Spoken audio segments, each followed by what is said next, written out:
Bismillah. Il est important de répéter, une action est une pensée qui se manifeste.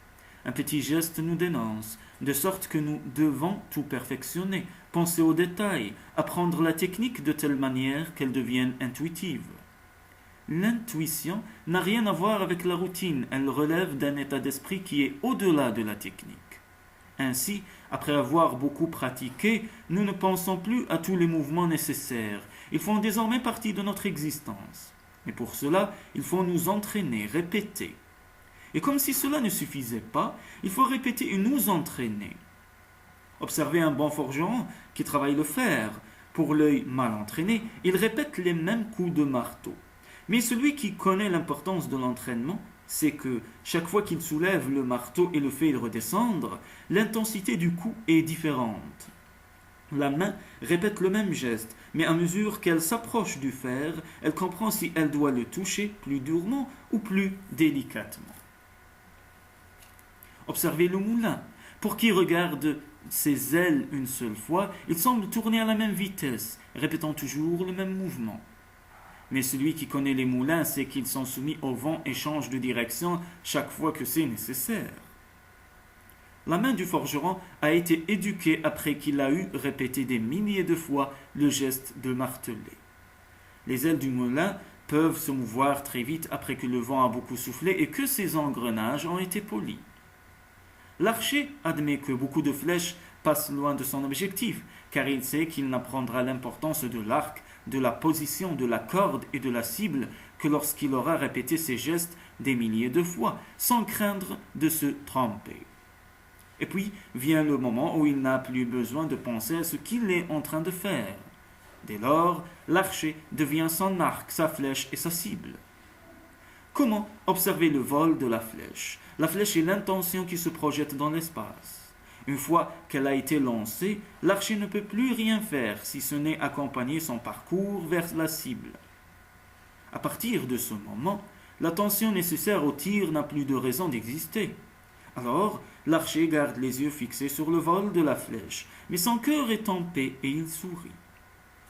À ce moment, il s'est suffisamment entraîné, il est parvenu à développer son instinct, il a gardé son élégance et sa concentration durant tout le processus du tir. Il va sentir la présence de l'univers et voir que son action était juste et digne. Grâce à la technique, ses deux mains sont prêtes, sa respiration précise, ses yeux peuvent fixer la cible. Grâce à l'instinct, le moment de tirer sera parfait. Celui qui passerait près de là et verrait l'archer les bras écartés, ses yeux suivant la flèche, penserait qu'il est paralysé. Mais les alliés savent que l'esprit de celui qui a tiré est dans une autre dimension, qu'il est maintenant en contact avec tout l'univers.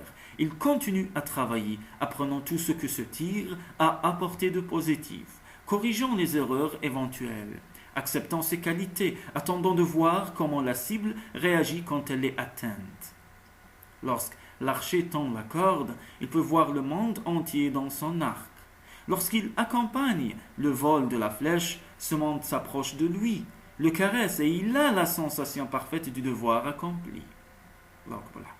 Aussitôt qu'il accomplit son devoir et transforme son intention en geste, un guerrier de la lumière n'a plus rien à redouter.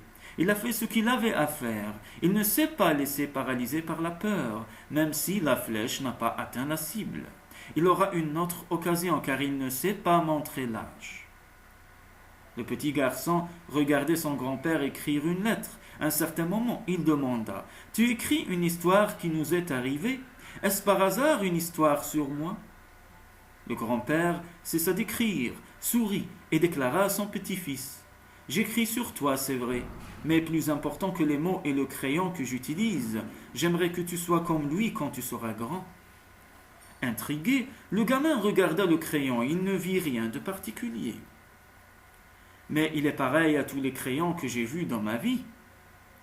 Tout dépend de la façon dont tu regardes les choses. Il y a en lui 5 qualités qui feront de toi, si tu parviens à les garder, une personne en paix avec le monde.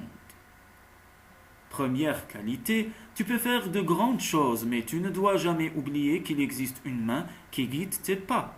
Cette main, nous l'appelons Dieu, subhanahu, et il doit toujours te conduire vers sa volonté.